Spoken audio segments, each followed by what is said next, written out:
मेरी बेटी कोलकाता में एक ट्रेनी डॉक्टर है और आज मैं आपको उसके पूरे जीवन की कहानी बता रही हूँ।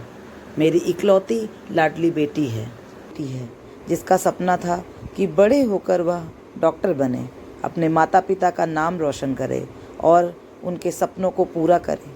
आप मेरी बेटी को कलकत्ता में एक ट्रेनी डॉक्टर के रूप में जानते हैं। कुछ लोग उसे मीठी कहते हैं तो कुछ निर्भया कहते हैं। आज देश भर में उसका नाम हर घर में लिया जा रहा है। आप सभी ने जो मेरी बेटी को अपना प्यार और अपने परिवार को जो सहारा दिया है, उसे देखकर मुझे बहुत अच्छा महसूस हो रहा है और इसीलिए मैं आप तक पहुंचने की कोशिश कर रही हूं। हम पश्चिम बंगाल के रहने वाले हैं। मेरी बेटी का जन्म 1993 में हुआ था। घर में इकलौती होने के कारण मेरी बेटी हमारी बहुत लाडली थी। बचपन से ही उसने अपने माता पिता को मेहनत करते हुए देखा था। मुझे याद है कि जब एक बार उसने हमसे डॉक्टर बनने की इच्छा जाहिर की तो हम एक मध्यम वर्गीय परिवार होने की वजह से हमने अपनी बेटी की यह इच्छा सुनकर बहुत खुशी हुई और हमने उसके सिर पर प्यार से हाथ फेरा। तब से हम लोग अपनी मेहनत की कमाई से अपनी बेटी की शिक्षा के लिए पैसे बचाने में लग गए। लोग अक्सर मेरी बेटी के पिता से कहते थे कि गरीब होने के कारण वो अपनी बेटी को डॉक्टर नहीं बना पाएंगे।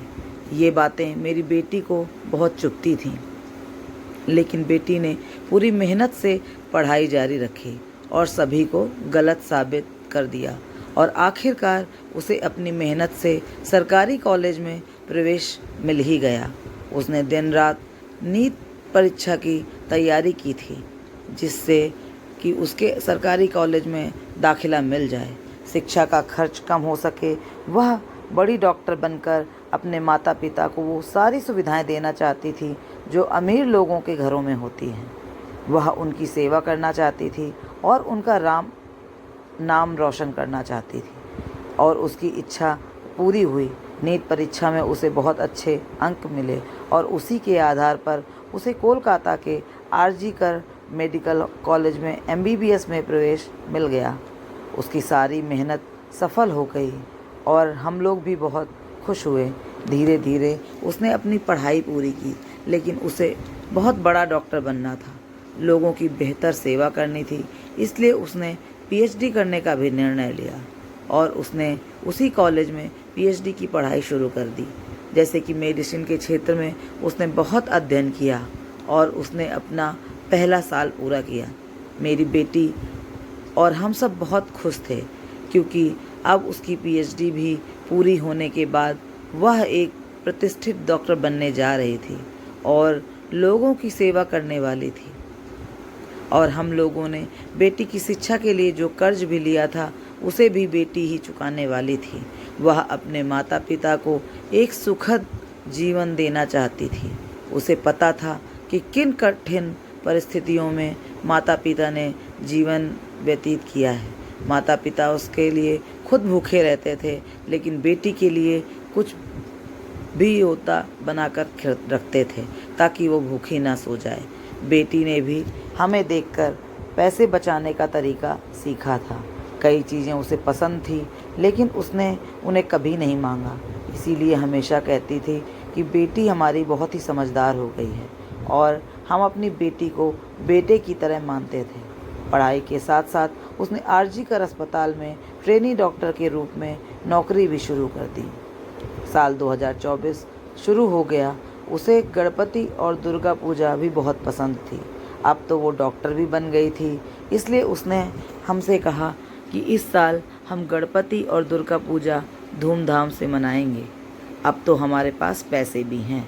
आपकी बेटी एक प्रतिष्ठित डॉक्टर बनने वाली है। उसकी बातें सुनकर हम लोग बहुत खुश हुए। उन्होंने कहा कि इस साल हम ज़रूर दुर्गा पूजा मनाएंगे। अब तो हम लोग बेटी की शादी के बारे में भी सोचने लगे थे। तब उसने हमसे साफ साफ कहा कि उसकी शादी की चिंता मत करो, शादी के लिए इतने सारे पैसे अभी कहाँ से लाएंगे पिताजी, इसीलिए इसे आप मुझ पर छोड़ दो। जब मैं बड़े डॉक्टर बनने वाली हूँ, मेरी चिंता मत करो, हमारे अच्छे दिन आने वाले हैं और फिर जब मुझे सही जीवन साथी मिलेगा तब मैं शादी कर लूँगी। उसकी ये बातें सुनकर हमारी आंखों में हमेशा खुशी के आंसू आ जाते थे। वह जब भी ऐसा बोलती थी उन्हें खुश देखकर मेरा मन भी आनंद से भर जाता था। उसने अपने पहले वेतन से मेरे लिए सोने की चूड़ियाँ बनवाई। यह देखकर मैं बहुत खुश हुई और खुशी से बेटी को गले लगा लिया। सब कुछ अच्छा चल रहा था। पिछले 6 महीनों से उसे नाइट शिफ्ट भी मिलने लगी थी। तभी हफ्ते में एक बार नाइट ड्यूटी होती थी और कभी कभी हफ्ते में 24 से 36 घंटे भी उसे काम करना पड़ जाता था। इसका कारण आपको मैं आगे की कहानी में बताऊंगी। 2024 अगस्त का महीना मेरी बेटी के लिए इतना घातक साबित होगा ये मैंने कभी अपने सपने में भी नहीं सोचा था। उसके पिताजी सिलाई का काम किया करते थे। वे 63 साल के हैं लेकिन उन्होंने अब तक काम करना नहीं छोड़ा। एक बार वे बीपी की दवाइयाँ लेना भूल सकते थे लेकिन काम करना नहीं भूलते थे। हमेशा बेटी को उन्हें समय पर दवाइयाँ लेने के लिए कहना पड़ता है। हंसते हुए वो कहते थे, हाँ बेटी लेता हूँ। वह भी हमेशा कहती है वह हमारी बेटी नहीं बेटा है। जब वह कॉलेज या जाती या ड्यूटी पर होती तो अक्सर कानों में कुछ गलत कामों के बारे में भी सुनने को मिलता था। उसके सीनियर डॉक्टर भी इस पर कभी कभी फुसफुसा आते थे लेकिन उसने खुद को इन सभी चीज़ों से हमेशा दूर रखा हुआ था। हाँ, लेकिन जब किसी के साथ अन्याय होता था या किसी मरीज के अधिक पैसे वसूले जाते थे तो उसे यह बात बहुत ही बुरी लगती थी। वह आवाज़ उठाती थी। इस पर उसके प्राचार्य संदीप घोष हमेशा उस पर चिल्लाते थे। प्राचार्य होने के कारण सभी उनसे डरते थे लेकिन उसने उनके बारे में बहुत कुछ सुन रखा था कि वे अस्पताल में क्या क्या करते हैं। उसने कभी आवाज़ उठाने की कोशिश नहीं की क्योंकि वह इन बड़े लोगों के चक्करों में नहीं पड़ना चाहती थी। लेकिन जब अस्पताल में दवाइयों की कालाबाजारी होने की बात सामने आई तो वह शांत नहीं रह सकी। उसने बोलना शुरू कर दिया।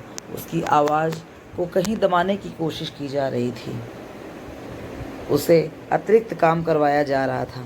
उसके काम के घंटे भी बढ़ा दिए गए लेकिन फिर भी उसने अपना काम ईमानदारी से किया। कभी कभी वह अपने पिताजी को ये सारी बातें बताया करती थी लेकिन वो उसे कहते थे कि बेटी तुम इन सब चीज़ों में मत पड़ो। हम बहुत गरीब लोग हैं। ये बड़े लोग इनके हाथ बहुत ऊपर हैं। यह तुम्हारी मेहनत पर पानी फेर देंगे। हम साधारण लोग हैं। तुम अपनी पढ़ाई पूरी करो फिर हम देखेंगे कि क्या करना है। उसके पिताजी के शब्द सही थे। यहाँ तक पहुँचने के लिए बेटी ने बहुत मेहनत की थी। इसीलिए पिछले 6 महीनों से वह प्राचार्य और विभाग के उत्पीड़न को सहन कर रही थी और शांतिपूर्वक सिर्फ अपना काम कर रही थी।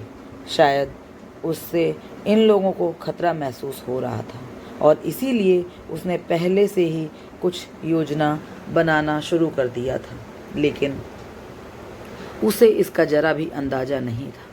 तभी उसकी दोस्त और बेटी दोनों इस विषय पर चर्चा किया करती थी कि हमारे अस्पताल में कितने गलत काम हो रहे हैं लेकिन हम हमेशा बोलते बोलते चुप हो जाते थे क्योंकि हमें इन चीज़ों में नहीं पड़ना था। फिर उसके अस्पताल में 2019 में संजय राय नाम का व्यक्ति भर्ती हुआ। वो वहाँ के आईजी अस्पताल गेट पुलिस चौकी में काम करता था। वह 4-5 साल पहले यहाँ काम कर रहा था।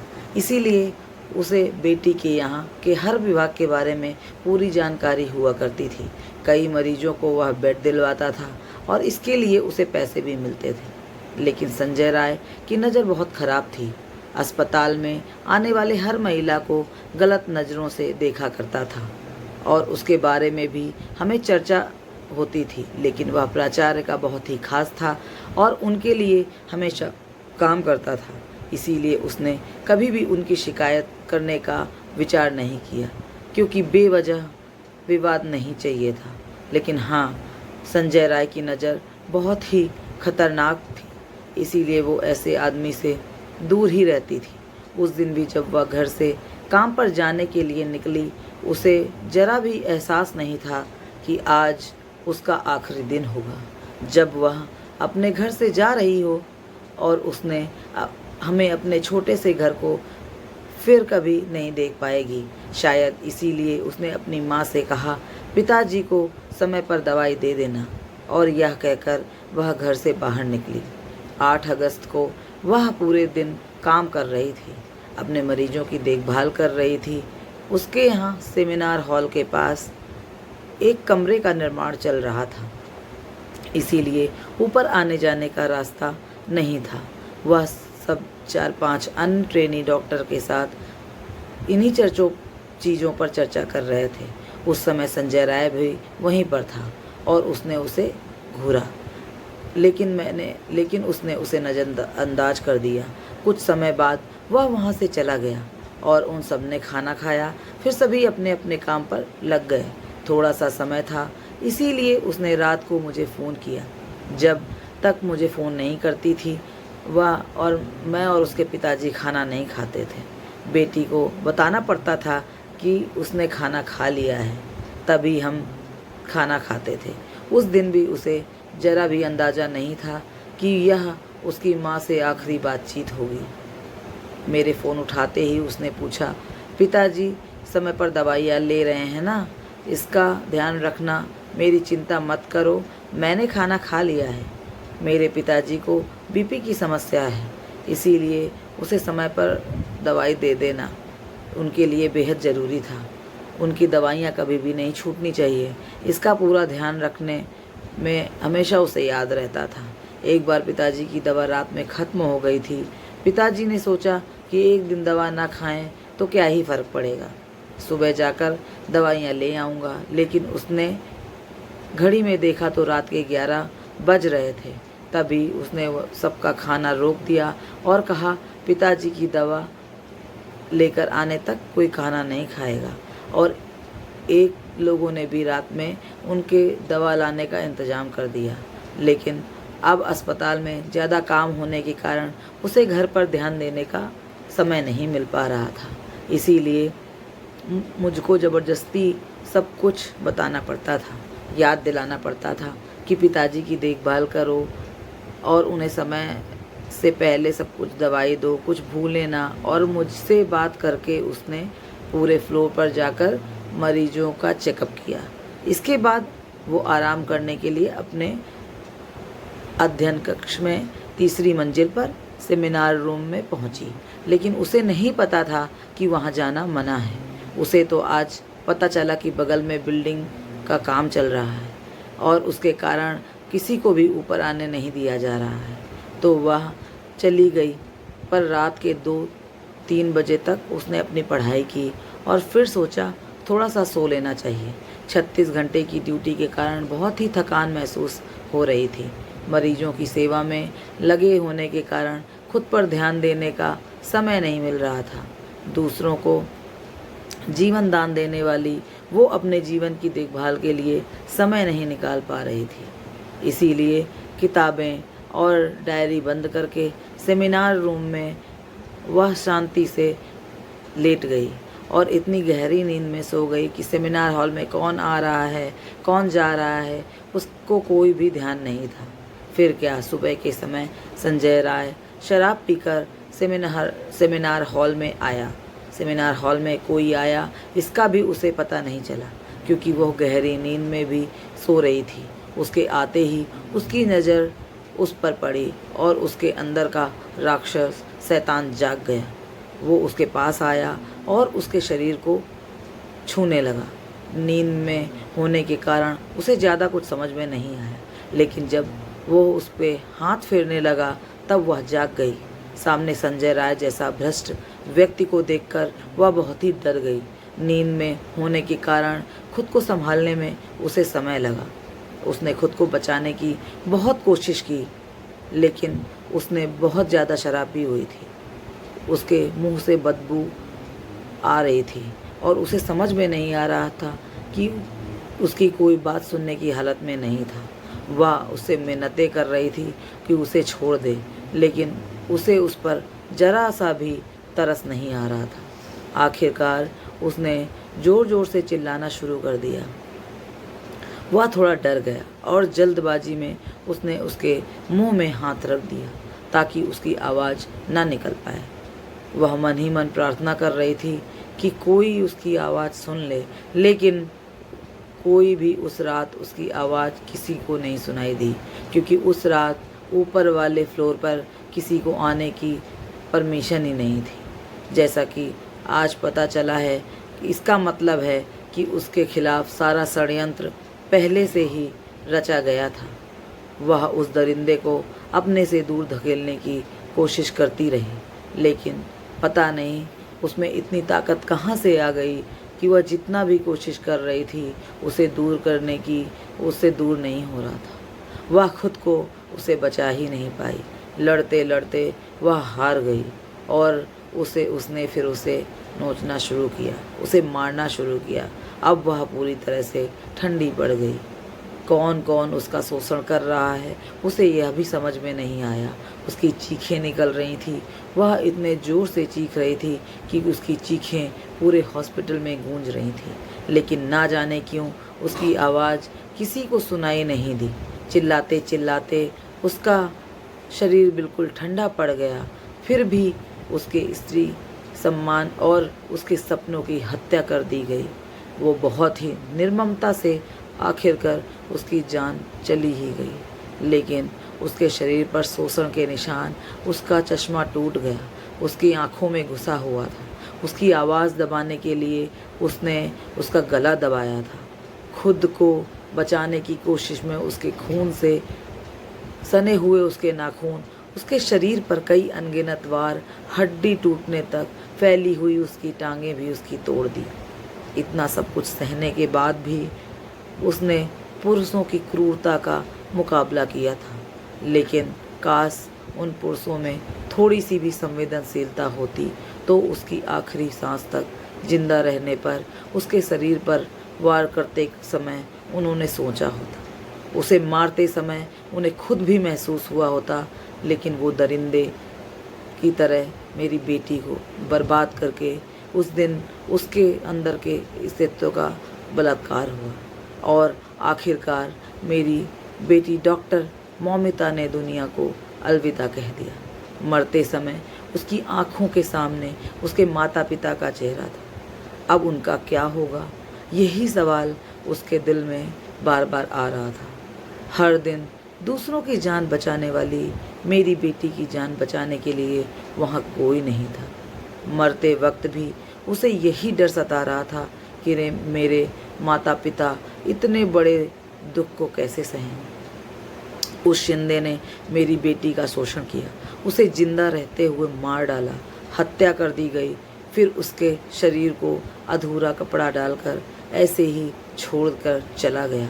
उसने कुछ किया ही नहीं, जैसे कि उसने कुछ किया ही नहीं। बेटी की आत्मा तड़पती रही, उसके सपने अधूरे रह गए। हर दिन 10 से 12 घंटे की मेहनत से वो यहाँ तक पहुँची थी। उसके सपने एक रात में ही टूटकर बिखर गए। उसके लिए पूरा दिन सिर्फ एक ही काम था, उसे किताबों के अलावा कुछ भी नहीं पता था। उसकी पढ़ाई सब कुछ जलकर राख हो गई। असल में उसके अगले दिन से क्या हुआ, ऐसे अपराधी पकड़े गए, सब आपको पता है। लेकिन फिर भी अगले दिन सुबह मेरी बेटी की आत्महत्या की खबर मिली कि आपकी बेटी ने हॉस्पिटल में ही आत्महत्या कर ली है, ऐसा बताया गया। हमारा तो जैसे सब कुछ ख़त्म हो गया हो। यह सब सुनकर हम रोने लगे। पिताजी तो कुछ सोचने की हालत में ही नहीं थे। वहीं रहने वाले रिश्तेदारों ने उन्हें संभाला और हम हॉस्पिटल लेकर दौड़ते हुए हम अपनी बेटी को आखिरी बार देखने के लिए तड़प रहे थे, लेकिन हमें अंदर जाने नहीं दिया जा रहा था, क्योंकि अंदर बेटी की हत्या के सबूत मिटाए जा रहे थे। हम गिड़गिड़ा रहे थे, हमारी बेटी को एक बार हमें देखने दो। हम रो रहे थे। पूरे 3 घंटे बाद हमें बेटी को देखने की इजाज़त मिली। बेटी को घायल और अधनंगे हालत में देखकर हम दोनों तुरंत समझ गए कि हमारी बेटी ने आत्महत्या नहीं की। हमारी बेटी आत्महत्या करने के लिए डॉक्टर नहीं बनी थी। बेटी की ऐसी हालत देखकर माँ और पिता तुरंत बोले, ये बलात्कार हुआ है। माता पिता थे और उनके रिश्तेदार, सहयोगी सब उसके लिए ज़ोर से आवाज़ उठाते हैं। उसका बलात्कार करके हत्या की गई है, इसीलिए सभी गुस्से में थे। इतना बड़ा हंगामा देखकर पुलिस आखिर बहुत देर से वहाँ पहुँची और फिर पूछताछ शुरू होती है। तब तक काफ़ी भीड़ इकट्ठा हो गई थी। इतने बड़े जनता के आक्रोश से संजय राय अपने हेडफोन के सहारे पकड़ा भी गया। बिना कुछ कहे वो आरोपी अपना गुनाह कबूल कर लिया है। फिर उसे गिरफ्तार कर लिया जाता है और मामला वहीं ख़त्म कर दिया जाता है। इसका कहना है कि मेरी बेटी के साथ बलात्कार हुआ है, तो कोई कह रहा है कि सामूहिक बलात्कार हुआ है, कोई कह रहा है बेटी के साथ क्या हुआ है और उस के साथ जो भी हुआ है उसको दबाया जा रहा है। घटना स्थल में अचानक मरम्मत के नाम पर दीवारें बनाई जाने लगी और उसके साथ इमरजेंसी रूम में सीसीटीवी कैमरा भी नहीं था। लेकिन जो वीडियो मिला था उसने अब तक कोई सच्चाई सामने नहीं आई है। बलात्कार हुआ और मेरी बेटी को मारने की साजिश में शामिल बड़े लोगों को बचाने के लिए सारे सबूत मिटाए जा रहे हैं। जनता के बीच घुसकर क्या उन दरिंदों के कुछ लोगों ने हॉस्पिटल में आकर सारे सबूत भी नष्ट कर दिए और मेरी बेटी के साथ अत्याचार करने वाले लोगों को छोड़कर फिर से उन्हें जीने का मौका देने का फैसला किया जा रहा है। पता नहीं अब मेरी बेटी को न्याय मिलेगा या नहीं। उसके साथ जो हुआ वह क्यों हुआ, यह कभी पता चलेगा कि नहीं। संजय राय जैसे घटिया इंसान को कभी फांसी होगी कि नहीं। लेकिन अगर ऐसे लोगों को ऐसे ही छोड़ दिया जाएगा तो जल्द ही आपके सामने एक और निर्भया आ जाएगी। यह मत भूलो कि वह किसी की बहन हो सकती है, वह किसी की बहू हो सकती है, पत्नी हो सकती है, लेकिन होगी तो एक औरत ही। 2012 में मेरी बेटी के जैसे ही एक और लड़की के साथ ऐसा अन्याय हुआ था। उसके आरोपियों को 7 साल बाद फांसी की सज़ा मिली थी। उसे बहुत देर से न्याय मिला था। अगर अब दूसरी निर्भया नहीं चाहिए तो मेरी बेटी को न्याय दिला दो। मेरी बेटी ने डॉक्टर बनकर सभी की सेवा करने का फैसला किया था। सबको एक देवता के रूप में बचाने का निर्णय लिया था, लेकिन खुद को बचाने में असफल रही। मरणासन्न अवस्था में उसने आखिर अपनी सांसें रोक ली। जिसे हुए लोगों की सेवा करने से खुशी से जीने का उसका सपना अधूरा रह गया। उसके हत्या और बलात्कार की गुत्थी अब सुलझती नहीं नज़र आ रही है। मैं उसी डॉक्टर की माँ बोल रही हूँ, डॉक्टर मौमिता की, जो कुछ दिन पहले तक आप में से ही एक थी। बिना किसी गलती के उसने अपनी ज़िंदगी खो दी। काश उन लोगों में कुछ संवेदनशीलता होती तो आज मेरी बेटी डॉक्टर जिंदा होती। हम अभी तक इस दुख से उबर भी नहीं पाए, लेकिन फिर भी मजबूती से खड़े होकर हम अपनी बेटी को न्याय दिलाने की कोशिश कर रहे हैं। हमारी एक ही बेटी थी, लेकिन आज भले ही मेरी एक बेटी ईश्वर के पास चली गई हो, मगर आप सब हमारे बेटे बेटियां मेरे संतान हो।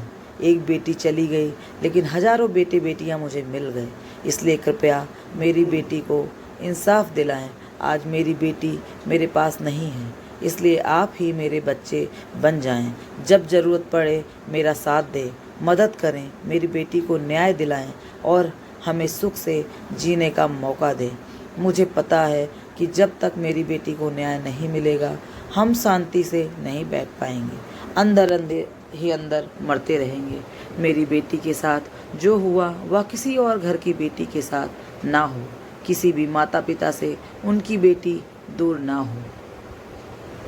सब अपने बच्चों से बहुत प्यार करते हैं, इसीलिए मुझे सबसे ज़्यादा दुख हो रहा है कि आज मेरी बच्ची मेरे पास नहीं है। इतनी कठिन परिस्थिति में मेरी बेटी को न्याय दिला, आरोपियों को सज़ा दिलवाने में मेरी मदद करें। अगर आप मेरे साथ हैं तो मेरी बेटी को न्याय दिलाने में आवाज़ उठाएं। कमेंट में ज़रूर लिखें, मुझे न्याय ज़रूर मिलेगा और जल्द मिलेगा। कोलकाता की एक महिला डॉक्टर की यह सच्ची कहानी है। फिर भी मैंने इसे अपने शब्दों में लिखने की कोशिश की है। अगर कुछ गलत लिख दिया हो तो माफ़ करिएगा।